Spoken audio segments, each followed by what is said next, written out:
Students, अगर आप लोग बीए फर्स्ट सेमेस्टर में हैं और 2026-27 में बीए फर्स्ट सेमेस्टर में इंग्लिश लिटरेचर का पेपर देने वाले हैं और आपकी यूनिवर्सिटी में जो एग्जाम होता है वो ओएमआर शीट पर कराया जाता है, यानी आपका पेपर ऑब्जेक्टिव टाइप होता है, तो आज की वीडियो में मैं BA first semester English literature का वेरी मोस्ट इंपॉर्टेंट एमसीक्यू लेकर आ गई हूँ। लगभग मैं 70 एमसीक्यू इस वीडियो में आपको बताने वाली हूँ, आपकी हर यूनिट से और साथ ही साथ आपके सिलेबस में जितनी भी शॉर्ट स्टोरी दी गई है वहां से किस तरह से एमसीक्यू आएगा वो सब कुछ आज की वीडियो में आपको बताने वाली हूँ। क्योंकि बच्चे काफी ज्यादा परेशान रहते हैं अपने एमसीक्यूज के लिए कि मैम बता दीजिए कैसा एमसीक्यू आएगा, कौन सा आएगा और शॉर्ट स्टोरी से या अदर सभी यूनिट से कैसे एमसीक्यूज हमारे एग्जाम में आएंगे। तो आज की वीडियो आपके लिए बहुत इंपॉर्टेंट है क्योंकि आज की वीडियो में सारे एमसीक्यूज आपको बताने वाली हूँ जो इस बार एग्जाम 2026-27 में हर यूनिवर्सिटी में आने वाले हैं, जहां जहां ओएमआर शीट पर पेपर होगा। चलिए वीडियो शुरू करते हैं। तो देखिए, आपका पहला इंपॉर्टेंट एमसीक्यू है the sequence of events in A short story is called. तो सीक्वेंस ऑफ इवेंट्स क्या होता है मैं आपको पढ़ा चुकी हूँ जब आपकी यूनिट्स को कंप्लीट करा रही थी। वो होता है प्लॉट। ऑप्शन नंबर बी आपका राइट आंसर है। अगला क्वेश्चन है the turning point of a story is called. तो जब स्टोरी में टर्निंग पॉइंट आता है उसको क्लाइमेक्स कहते हैं। ऑप्शन नंबर बी आपका राइट आंसर है। आपकी जो 1 से लेकर 8 तक यूनिट्स हैं उनको आप जरूर पढ़िएगा, हम कंप्लीट करवा चुके हैं, प्लेलिस्ट बनी हुई है। अगर आप फुल डिटेल क्लास कर लेंगे तो ऑब्जेक्टिव टाइप क्वेश्चन सॉल्व करना बहुत ईजी हो जाएगा। और बाकी हम वीडियोस लगातार हर एक टॉपिक पर अपलोड कर रहे हैं। आज ये महासंग्राम क्लास देखने के बाद यहाँ से आपका पूरा 95% क्वेश्चन आपके एग्जाम में आने वाला है, बिकॉज ये सारे ऐसे क्वेश्चन हैं जो हर साल रिपीट होते हैं। चलिए अगला क्वेश्चन देखिए, which part of the plot introduces characters and setting. तो कौन सा पार्ट होता है किसी भी स्टोरी में जो कैरेक्टर्स को इंट्रोड्यूस करता है, तो वो होता है एक्सपोजिशन, यानी कि बिगिनिंग ऑफ द स्टोरी। यानी स्टोरी की जब शुरुआत होती है तो हम कैरेक्टर्स और सेटिंग से इंट्रोड्यूस होते हैं। कैरेक्टर्स का मतलब स्टोरी में कितने कैरेक्टर्स हैं, सेटिंग का मतलब कब की टाइम है, किस जगह की बात है, यानी कहानी कहाँ पर सेट की गई है, किस टाइम पर। अगला देखिए, आपका क्वेश्चन है the struggle between opposing force in A story is called. तो देखो, स्टोरी में आप ये जानते हो एक हीरो होता है और एक विलन भी होता है। हीरो है, विलन है, तो हीरो जो है उसके बीच और विलन के बीच हमेशा कुछ ना कुछ स्ट्रगल होता रहता है, उसको कॉन्फ्लिक्ट कहते हैं लिटरेचर में। कॉन्फ्लिक्ट, ऐसे भी कॉन्फ्लिक्ट ही कहा जाएगा, कोई भी मूवी या आप ड्रामा देखते हो तो उसमें भी। तो ऑप्शन नंबर बी आपका राइट आंसर है। चलिए अगला क्वेश्चन आपके सामने मेरे प्यारे बच्चों आ चुका है, in which stage of plot are complications developed. वो होता है राइजिंग एक्शन। सब कुछ मैं आपको पढ़ा चुकी हूँ, एक एक वर्ड यहाँ पे जो आप देख रहे हो ना, ये एक्सपोजिशन हो, राइजिंग एक्शन हो, क्लाइमेक्स हो, रिजोल्यूशन हो, ये कॉन्फ्लिक्ट हो, मैन वर्सेस सेल्फ हो, हर एक टॉपिक जो आप देख रहे हो ना अलग अलग एक वर्ड। तो जब मैंने आपकी यूनिट्स कंप्लीट कराई है ना, एक एक वर्ड के बारे में समझा कर आपको पढ़ाया मेरे प्यारे स्टूडेंट्स, तो आप उन वीडियोज़ को ज़रूर देखिएगा BA first semester English literature की प्लेलिस्ट में। तो इसमें आपका राइट आंसर बी वाला है। अगला है which type of conflict is man versus self. तो मतलब मैन यानी आदमी, सेल्फ यानी स्वयं के बीच जो कॉन्फ्लिक्ट होता है उसको इंटरनल कहते हैं। ऑप्शन नंबर ए आपका राइट आंसर है। अगला क्वेश्चन आपका है the part after climax leading towards conclusion is following action. Option number B right है। नेक्स्ट है the main character of a story is called. तो मेन कैरेक्टर को हमेशा प्रोटागोनिस्ट कहते हैं और विलन को एंटागोनिस्ट कहते हैं लिटरेचर में। तो main character of a story is called protagonist. Option number B आपका राइट आंसर है। चलिए अगला क्वेश्चन देखिए, अगला क्वेश्चन आपकी स्क्रीन पर आ चुका है the character opposing the protagonist is, यानी कि प्रोटागोनिस्ट के अपोजिट जो कैरेक्टर स्टोरी के अंदर होता है, नॉवेल के अंदर या ड्रामा के अंदर होता है, उसको एंटागोनिस्ट कहते हैं, यानी विलन होता है। तो ऑप्शन नंबर बी आपका राइट आंसर है। अगला है which is not a method of characterisation. Characterisation मैं आपको पढ़ा चुकी हूँ यूनिट नंबर 2 में, एलिमेंट्स ऑफ शॉर्ट स्टोरी में plot, characterisation, narrative technique, structure, ये 4 एलिमेंट मैं आपको पढ़ा चुकी हूँ। तो कैरेक्टराइजेशन में कौन सा मेथड नहीं आएगा। तो जब कैरेक्टर होता है किसी भी स्टोरी के अंदर वही चीज़ों को बोलता है, नरेट करता है, तो वो उसकी स्पीच हो गई। तो कैरेक्टराइजेशन के मेथड में स्पीच जरूर आएगा। थॉट्स यानी कोई ना कोई विचार देता है हर कैरेक्टर, तो थॉट्स भी आएगा। सेटिंग नहीं आएगी। एक्शन, क्योंकि कैरेक्टर्स ही कोई ना कोई एक्शन करते हैं, काम करते हैं स्टोरी के अंदर। तो सेटिंग का मतलब तो हो जाता है टाइम एंड प्लेस, कि कब का टाइम है, कहाँ का प्लेस है। तो इसलिए सेटिंग जो है ये कैरेक्टराइजेशन का मेथड नहीं है। ऑप्शन नंबर सी आपका राइट आंसर है। अगला क्वेश्चन है when narrator is I the technique is first person, second person, third person point of view होता है। स्टोरी को नरेट करने के लिए राइटर किसी भी पर्सन का यूज़ कर सकता है। तो नरेटिव टेक्निक जब मैंने आपको पढ़ाया है तो मैंने फर्स्ट, सेकेंड, थर्ड पर्सन के बारे में आपको पढ़ाया हुआ है यूनिट नंबर 2 में। तो जब आई का यूज़ राइटर करता है स्टोरी के अंदर तो वो नरेटर होता है first person. Option number A right answer है। यह वीडियो आपके एग्जाम के लिए 100% इंपॉर्टेंट है मेरे प्यारे स्टूडेंट। तो इस वीडियो को आप एंड तक देखिए क्योंकि यहीं से आपके सारे MCQ आने वाले हैं। अगला क्वेश्चन बहुत इंपॉर्टेंट है, देखिए this is very very important question. The arrangement of events in natural order is that is called chronological. Option number A right answer है। चलिए अगला क्वेश्चन देखिए। A technique where future hints are given. एक technique जिसमें future के बारे में hint दिया जाता है वो होता है फोर शैडोइंग। देखो जब कोई आप मूवी देखते हो या ड्रामा देखते हो, सीरियल देखते हो, सीरियल देखते टाइम आपको ऐसा लगता है अरे आगे मुझे लग रहा है ऐसा ही होगा और ऐसा ही होता है। तो उसी तरीके से जब कोई राइटर स्टोरी लिखता है तो कुछ ऐसे एलिमेंट्स का यूज़ करता है कि राइटर जब स्टोरी पढ़ता है, जब रीडर स्टोरी को पढ़ता है तो पढ़ते ही टाइम उसको ऐसा लग जाता है कि आगे स्टोरी में ऐसे हो सकता है। जब स्टोरी पढ़ते पढ़ते वो आगे बढ़ता है तो कहता है हाँ देखो मेरे मन में जो ख्याल आया था बिल्कुल वैसा ही आगे हो गया। तो राइटर ना पहले ही कुछ हिंट्स दे देता है कि फ्यूचर में या आगे क्या होने वाला है। ऐसा मूवीज़ में भी होता है, ड्रामा में, सीरियल में भी होता है, स्टोरी, नॉवेल या ड्रामा के अंदर भी होता है। तो उसको फोर शैडोइंग बोलते हैं, जब रीडर को या ऑडियंस को आगे क्या होगा उसके बारे में थोड़ा अंदाज़ा मिल जाए ताकि सस्पेंस क्रिएट हो जाए। अगला क्वेश्चन आपके सामने है, technique that goes back to past events in. तो देखिए कभी कभी ऐसा होता है कि जब आप कोई मूवी देखते हो, पूरी मूवी देखते देखते अचानक ऐसा लगेगा कि मुझे यहाँ का कुछ समझ नहीं आ रहा है, आखिर हो कैसे रहा है। फिर अचानक स्टोरी पास्ट में चली जाती है और मेन हीरो या हीरोइन या विलेन जो भी हो, कोई भी कैरेक्टर, वो पास्ट की कोई कहानी अपनी बताने लगता है। और जब पास्ट में स्टोरी चलने लगती है तो फिर पास्ट की स्टोरी को समझ करके आपको आगे की स्टोरी को समझना आसान हो जाता है। तो वो होता है फ्लैशबैक, यानी कि जब स्टोरी पीछे जाकर दिखाई जाती है ताकि जो रीडर है या ऑडियंस है उसको आगे क्या होगा उसके बारे में अच्छे से समझ आ जाए, तो वो फ्लैशबैक होता है। और बहुत सारी मूवीज़ ऐसी भी बनती हैं जो फ्लैशबैक पर होती हैं, पूरा पास्ट की चीज़ों के हिसाब से दिखाया जाता है। अगला है यूज़ ऑफ लेटर्स, डायरी और डॉक्यूमेंट इन स्टोरीज। जब कोई स्टोरी लेटर, डायरी या डॉक्यूमेंट के फॉर्म में लिखी जाती है उसको एपिस्टोलरी टेक्निक कहते हैं।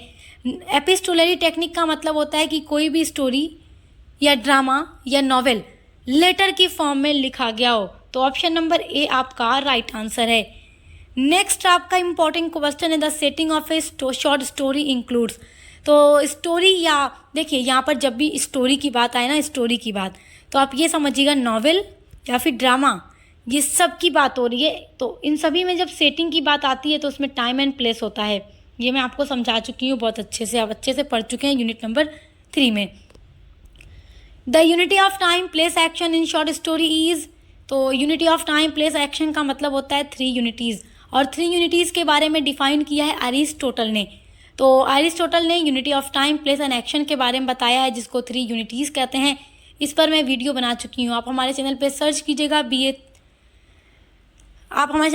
कीजिएगा BA थर्ड सेमेस्टर। देखो आप अभी फर्स्ट सेमेस्टर में हो ना, लेकिन थर्ड सेमेस्टर में जब आप जाओगे BA के तो आपको unity of time place and action के बारे में पढ़ना होगा। तो चलिए आप थर्ड सेमेस्टर में जाइएगा तो पढ़िएगा, क्योंकि जिनका ऑब्जेक्टिव्स टाइप पेपर होता है ना उनको चीज़ें ज़्यादा जाननी पड़ती हैं, क्योंकि ऑब्जेक्टिव्स में कुछ भी पूछ सकता है। अब देखो unity of time place action भी पूछ सकता है, जबकि रिटन पेपर होता है ना तो इतनी ये चीज़ें बच्चों को नहीं ध्यान देनी होती। चैप्टर वाइज जो भी चीज़ें दी गई हैं वो पढ़ लेते हैं, वहीं से बनाकर एग्जाम में लिख देते हैं। लेकिन जो बच्चे एमआर शीट पर पेपर देंगे उनको थोड़ा डीपली पढ़ना होता है और हम सब कुछ डीपली आपको पढ़ाते हैं। चलिए देखिए अगला है, the final message author gives in story is. तो जो फाइनल मैसेज ऑथर देता है अपने स्टोरी के थ्रू उसको कहते हैं थीम और मोरल लेसन। तो ऑप्शन नंबर ए आपका राइट आंसर है। नेक्स्ट इंपॉर्टेंट क्वेश्चन है, who is the author of the last leaf. आपके सिलेबस में जितनी भी शॉर्ट स्टोरी दी गई है, जैसे द लास्ट लीफ हो गई, द लेमेंट हो गई, द टेरर हो गई, या गेम्स एट ट्वाइलाइट हो गई, या फिर RK नारायण का हो गया अंडर द बनियान ट्री, या मुल्कराज आनंद का हो गया द बार्बर्स ट्रेड यूनियन। तो हम सभी स्टोरी से बनने वाले इंपॉर्टेंट MCQ आज की वीडियो में देखेंगे, ये बात भी याद रखिएगा। तो देखिए who is the author of the last leaf, तो ओ हेनरी की ये कहानी मैं आपको पढ़ा चुकी हूँ, आप चैनल पर विजिट करके देख लीजिएगा। What is the real name of O Henry? O Henry को लिटरेचर में ओ हेनरी के नाम से ही जाना जाता है, बट इनका रियल नेम है William Sydney porter. Option number ए आपका राइट आंसर है। तो शॉर्ट स्टोरी से कैसे इंपॉर्टेंट MCQ बनेंगे वो देख लीजिए, इस वीडियो में आपको सब बता रही हूँ। Where is the story the last leaf set? तो न्यूयॉर्क में सेट की गई है, ऑप्शन नंबर ए राइट है। मैंने इस पर डिटेल में वीडियो बनाई हुई है द लास्ट लीफ के ऊपर, आप पढ़ लीजिएगा, समरी देख लीजिएगा, क्योंकि समरी देखे रहेंगे तो बहुत सारे क्वेश्चन तो बस समरी देखकर ही आप अटेम्प्ट कर लेंगे एग्जाम में। Who are the two main young women in the story? तो द लास्ट लीफ स्टोरी में दो जवान औरत कौन सी हैं? तो Sue and Johnsy main character हैं इसमें, और दोनों दोस्त रहती हैं, तो option number A right answer है। और दोनों पेंटर थीं, उनका प्रोफेशन क्या था? पेंटर थीं। What is Johnsy suffering from? तो जॉन्सी को न्यूमोनिया हो गया था, बीमार पड़ गई थी बहुत ही ज़्यादा, तो ऑप्शन नंबर बी राइट है। What profession do Sue and Johnsy follow? तो पेंटर, ये पेंटर थी, पेंटिंग बनाती थी, ऑप्शन नंबर सी राइट है।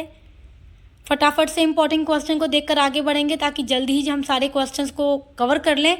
बाकी सारी स्टोरी को पढ़ने के लिए, सारी यूनिट्स को पढ़ने के लिए चैनल पर विजिट करके प्लेलिस्ट को देख लीजिएगा। What does Johnsy believe about that ई बिलीव्स? तो बेल के पत्तों को देखकर जॉन्सी क्या सोचती थी? Her life depends on them, कि उसकी लाइफ भी उन्हीं पत्तों पर डिपेंड हो गई है। पेड़ का सारा पत्ता गिरेगा तो जॉन्सी मर जाएगी, जॉन्सी ने ऐसा मन बना लिया था, और ये पेड़ के पत्तों को गिना करती थी कि कितने पत्ते बचे हैं, मतलब लास्ट पत्ता गिरेगा तो वो मर जाएगी, इसीलिए तो स्टोरी का टाइटल है द लास्ट लीफ, यानी आखिरी पत्ता। लेकिन वही आखिरी पत्ता जॉन्सी के जीने की वजह बन जाता है। कैसे बन जाता है? स्टोरी तो आपने पढ़ी है, कितनी मज़ेदार कहानी है ओ हेनरी की, बहुत ही इंटरेस्टिंग और सस्पेंस देने वाली इसकी एंडिंग है। आप लोग पढ़िएगा ज़रूर, मैंने आपको पढ़ाई हुई है, पूरी वीडियो बनाई हुई है, बहुत अच्छी स्टोरी है, एक बहुत अच्छा मोरल लेसन भी हमें देती है। अकॉर्डिंग टू जॉन्सी के हिसाब से when the last leaf fold, जब लास्ट लीफ गिरेगा, पेड़ का आखिरी पत्ता गिरेगा, शी विल डाई, वो मर जाएगी, ऑप्शन नंबर सी राइट है। जॉन्सी को ऐसा लगता है। Who is Behrman in the story? Behrman कौन है द लास्ट लीफ स्टोरी में? ए ओल्ड पेंटर, एक बूढ़ा पेंटर है। How old was Behrman? Behrman की एज क्या है? 60 साल। तो ये 60 साल का बूढ़ा आदमी है जिसने अपने लाइफ में कभी कोई मास्टरपीस पेंटिंग नहीं बनाई, और ये कोशिश करता है मास्टरपीस पेंटिंग बनाने की, और एंड में बनाकर भी जाता है। पढ़े होंगे जो बच्चे हमारे साथ, उन्हें याद आ रहा होगा, यस मैम बहुत अच्छी स्टोरी है ना? अच्छी, बहुत बढ़िया है। What at Behrman always wanted to paint? Behrman क्या बनाना चाहता है? मास्टरपीस। देखो, एक पेंटर होता है कि जवानी में ही पेंटिंग बनाता है और मास्टरपीस बना लेता है, बड़ा नाम कमा लेता है, लेकिन बेहरमैन एक ऐसा पेंटर था जो 60 साल का हो गया मगर अपनी लाइफ में कभी ऐसी कोई पेंटिंग नहीं बनाई। लेकिन ये लास्ट लीफ पेंटिंग क्रिएट करता है दीवार पर, जो देखने में लगती है रियल है, और वही पेंटिंग देखकर जॉन्सी को जीने की उम्मीद मिल जाती है, और वही उसकी मास्टरपीस पेंटिंग बन जाती है। अगला है who tries to cheer up Johnsy and keep her hopeful? कौन कोशिश करता है जॉन्सी को चीयर अप, हंसाने की और उसको होपफुल बनाने की? तो स्यू, जो उसकी बेस्ट फ्रेंड है, बहुत कोशिश करती है अपने दोस्त को अच्छा बनाने की। अगला क्वेश्चन है who finally paints the last leaf? तो लास्ट लीफ को कौन पेंट करता है? बेहरमैन। यहाँ समरी डिस्क्राइब करने लगूंगी तो वीडियो काफ़ी लंबा बन जाएगा, तो समरी के लिए आप हर एक स्टोरी की हमारे चैनल पर विजिट कीजिएगा। हम केवल आज यहाँ इंपॉर्टेंट MCQs देख रहे हैं। When did Behrman paint the last leaf? The last leaf painting को बेहरमैन क्यों बनाता है? कब बनाता है? वेन मतलब कब बनाता है? तो at night during heavy rain and storm, तो रात के टाइम में जब बहुत तेज़ बारिश और आंधी तूफान आया हुआ था, उसी तूफानी रात में बेहरमैन क्या बनाता है? Last leaf painting. What happened to Behrman after painting the leaf? तो बेहरमैन के साथ क्या होता है जब वो पेंटिंग को बना लेता है? He fell sick and died of pneumonia, वो बीमार पड़ जाता है निमोनिया से और मर जाता है। बूढ़ा आदमी मर तो जाता है लेकिन किसी को ज़िंदगी दे जाता है, एक जवान लड़की की ज़िंदगी बचाकर जाता है ये आदमी, तो इसलिए इसकी पेंटिंग मास्टरपीस हो गई और इसका नाम भी हो गया कि इसने मास्टरपीस पेंटिंग बनाई। What did Behrman sacrifice for Johnsy? Johnsy के लिए बेहरमैन ने क्या सेक्रीफाइस किया? हिज हेल्थ एंड लाइफ, अपनी सेहत, अपनी ज़िंदगी, सब कुछ इसने सेक्रीफाइस कर दिया जॉन्सी के लाइफ को बचाने के लिए। बहुत अच्छी स्टोरी है। अगला क्वेश्चन है what is the main theme of the last leaf? The last leaf का मेन थीम है होप, सेक्रीफाइस एंड फ्रेंडशिप। सभी पर डिटेल वीडियो अपलोड है, आप देख लीजिएगा। आगे बढ़ते हैं। What is the moral of the story, moral lesson क्या है? तो friendship and hope can save lifes, यानी कि दोस्ती और होप इंसान की जीवन को बचा लेती है। Option number C right answer है। अगला क्वेश्चन है, who is the author of the lament? The lament के ऑथर कौन है? द लेमेंट एंटोन चेखव की शॉर्ट स्टोरी है, ये भी मैं आपको पढ़ा चुकी हूँ। सभी पर समरी की वीडियो अपलोड है। अगला है, what is the other title of the lament? The lament का मतलब शोक होता है, तो इसका अदर टाइटल मिजरी हो जाएगा, क्योंकि मिजरी मतलब भी शोक होता है। ऑप्शन नंबर डी राइट है। अगला है, who is the central character in the story? Iona Potapov जो है main character in the story, यही मेन कैरेक्टर है। What is Iona's profession? Cab driver, ये कैब चलाता है, बूढ़ा आदमी है। अगला है, what tragedy has Iona recently suffered? कौन सा दुख आयोना ने अभी जल्दी ही देखा था? लॉस ऑफ सन, इसका जवान बेटा मर गया था, बहुत बूढ़ा बेचारा आदमी था, अपनी दर्द दुखड़े सुनाना चाहता है बट सुनने वाला कोई न था। कहानी पढ़िएगा, बहुत अच्छी है, मैंने आपको पढ़ाई है। What is the mood off the story? Story का मूड है ट्रेजिक एंड मिलानकॉलिक, यानी बहुत उदासी भरा। पढ़कर रीडर उदास हो जाते हैं, मगर काफ़ी कुछ सीखने को मिलती है इस स्टोरी से हमें, तो ज़रूर पढ़िएगा। अगला है, what does the Iona desperately want to do throughout the story? वो क्या चाहता है स्टोरी में? शेयर हिज ग्रीफ, अपने दर्द को सुनाना चाहता है कि कैसे उसके बेटे की मौत हो गई। अगला है, how do the passengers react when Iona tries to share his sorrow? How do passengers, passenger यानी यात्री, जो कि ये कैब ड्राइवर था, तो जो भी पैसेंजर इसकी कैब गाड़ी में आकर बैठते थे, घोड़ा गाड़ी में, वो क्या रिएक्ट करते थे जब आयोना उनसे अपने दुख को सुनाने की कोशिश करता था? दे इग्नोर एंड इंसल्ट हिम, वो उसको इग्नोर करते थे और इंसल्ट भी करते थे। ऑप्शन नंबर सी राइट है। ये सारे क्वेश्चन आपके एग्जाम में आएंगे, बहुत ही इंपॉर्टेंट हैं, तो बहुत ध्यान से देखिएगा। What does Iona finally do at the end of the story? तो आयोना स्टोरी के एंड में क्या करता है? जब आयोना देखता है कि दुनिया का कोई भी इंसान उसके दर्द को नहीं सुनेगा, so he talk to his horse about his sorrow, तो वो अपने घोड़े से ही अपनी बात करता है, अपने दुख को सुनाता है, और इसका घोड़ा इसके लिए साइलेंट फ्रेंड साबित होता है, जो एक चुप रहकर भी उसके सारे दर्द को सुनता है। और आयोना को अपने घोड़े से ही अपनी दुख सुनाकर काफ़ी सुकून मिलता है कि चलो इंसान ना सही तो जानवर ही है तो है मेरे पास, जिससे मैं अपना दुख सुना सकता हूँ। अगला इंपॉर्टेंट क्वेश्चन है, व्हाट डज आयोनाज हॉर्स सिंबलाइज? तो साइलेंस एंड कॉम्पेनियनिश, तो ऑप्शन नंबर बी, उसका घोड़ा क्या सिंबलाइज है, किस चीज़ का प्रतीक है? चुप्पी का, और साइलेंट कंपनी का प्रतीक है कि चुप रहकर उसने उसकी सारी बात सुनी। ऑप्शन नंबर बी राइट है। Which theme is most strongly expressed in the story? तो loneliness and human indifference, option number A right है, मतलब अकेलापन है और ह्यूमन इंडिफरेंस है, कोई किसी की बात नहीं सुन रहा। Why do people ignore Iona? Iona को लोग इग्नोर क्यों कर रहे थे? Because they are busy with their own lives, क्योंकि लोग अपने ही लाइफ में इतना बिजी थे कि आयोना के दर्द को सुनने वाला कोई भी नहीं था। अगला क्वेश्चन है, what literary device is used in Iona's final conversation with his horse?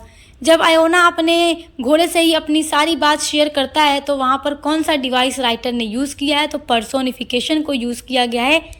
Option number A right answer है। अगला क्वेश्चन है, how is Chekhov's style in the lament best describe? तो एंटोन चेखव की स्टाइल क्या है, शैली क्या है इस स्टोरी में?